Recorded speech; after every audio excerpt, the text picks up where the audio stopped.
दज्जाल क़यामत से पहले आने वाला यहूदियों का वो मसीहा जो दुनिया भर के इंसान और ख़ासकर मुसलमानों के लिए सबसे बड़ा फितना होगा, जिसके हाथों में जन्नत और जहन्नम दोनों होंगी।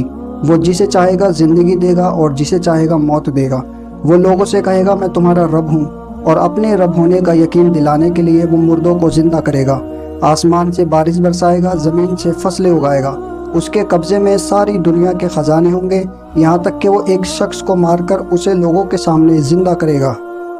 अब सबसे बड़ा सवाल ये आता है कि जो दज्जाल सारी दुनिया के लिए फितना होगा, जिसके आने के बाद क़यामत कायम होगी, वो यहूदियों का मसीहा कैसे हो सकता है, और यहूदी क्यों उसके आने का बेसब्री से इंतज़ार कर रहे हैं। इन सभी बातों को जानने के लिए हमें वक्त में बहुत पीछे जाना होगा, करीब 3000 साल पीछे। आज से कमोपेश 3000 साल पहले फ़लस्तीन पर हज़रत दाऊद अलैहिस्सलाम की हुकूमत हुआ करती थी। यह हुकूमत इतनी बड़ी थी कि इसमें दुनिया के बड़े बड़े मुल्क शामिल थे। आज का मिस्र, लेबनान, जॉर्डन, शाम, सऊदी अरब और पूरा फ़िलिस्तीन हज़रत दाऊद की इस हुकूमत का हिस्सा था, और हज़रत दाऊद अलैहिस्सलाम अपने कैपिटल जेरूसलम से इस पूरी हुकूमत को चलाया करते थे। लेकिन जब हज़रत दाऊद की वफ़ात हुई और उनके बेटे हज़रत सुलेमान अलैहिस्सलाम इस हुकूमत के बादशाह बने, तो उन्होंने अल्लाह से दुआ की कि मुझे एक ऐसी बादशाहत दे जो मेरे बाद किसी और को ना दी गई हो, और अल्लाह ने उनकी ये दुआ कबूल कर ली। और इंसानों के अलावा चरिंद परिंद, हवा, पहाड़, यहाँ तक कि जिन्नातों पर भी अल्लाह ने हज़रत दाऊद को बादशाह बना दिया। अब दोस्तों, वैसे तो अल्लाह ने यहूदियों की हिदायत के लिए बहुत से नबियों को भेजा, और उनमें से ज़्यादातर नबियों ने आम सी ज़िंदगी ही गुजारी।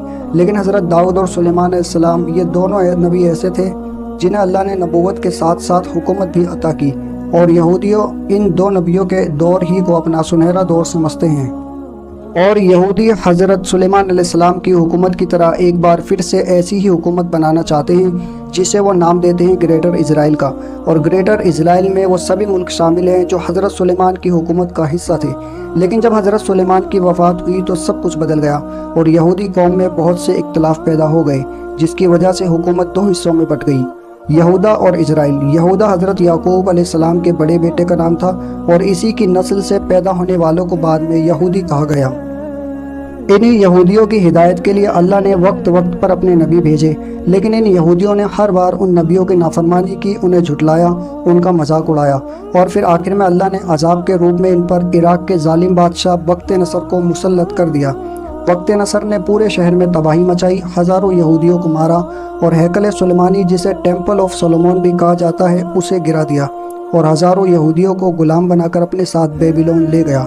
हज़रत सुलेमान की वफ़ात के बाद ये यहूदियों का पहला बड़ा डाउनफॉल था, और तकरीबन 70 साल यहूदी बेबीलोन में बख्त नसर की कैद में रहे।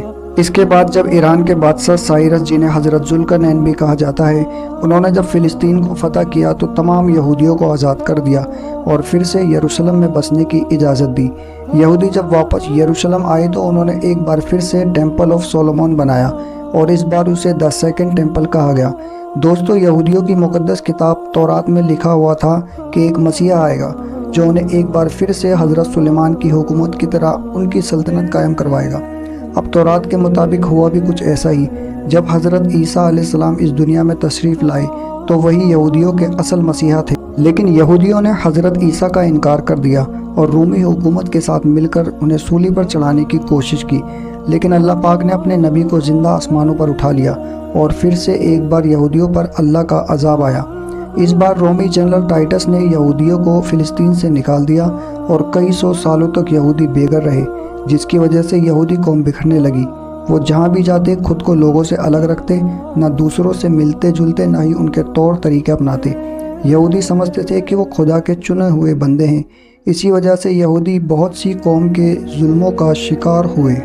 वैसे तो यहूदी दुनिया के किसी भी मुल्क में आबाद हो सकते थे, लेकिन उन्होंने सिर्फ फ़िलिस्तीन को ही क्यों चुना, तो उसके पीछे भी एक ख़ास वजह है, और वो ये है कि यहूदियों की पेशनगोई के मुताबिक उनका मसीहा दज्जाल उसी वक्त आएगा जब सारे यहूदी फ़िलिस्तीन में आबाद होंगे और पूरी तरह से यरूशलेम पर कब्ज़ा कर लेंगे, और सबसे अहम हैकल सुलेमानी को फिर से बनाना होगा।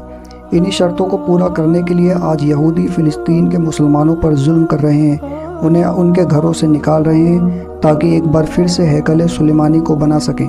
उनके अकीदे के मुताबिक जब ये शर्तें पूरी हो जाएंगी तब उनका मसीहा दज्जाल आएगा और फिर से एक बार उनकी हुकूमत कायम करवाएगा, जैसे हज़रत सुलेमान के दौर में कायम थी। دوستو یہودی جسے مسیح سمجھتے ہیں وہ اصل میں دجال ہوگا، اور اس کے آنے کے بعد یہودیوں کی حکومت قائم نہیں ہوگی بلکہ پوری طرح ختم ہو جائے گی، کیونکہ دجال کے آنے کے بعد ہی حضرت عیسیٰ کا نزول ہوگا اور وہ اس جھوٹے مسیح دجال کو قتل کریں گے۔ اس کے بعد تمام یہودی قوم کے سامنے حقیقت کھل جائے گی کہ ان کا اصل مسیح دجال نہیں بلکہ حضرت عیسیٰ علیہ السلام تھے۔ دوستو ویڈیو آپ کو اچھی لگی ہو تو چینل کو ضرور سبسکرائب کر لیں۔ Thanks for watching this video. اللہ حافظ۔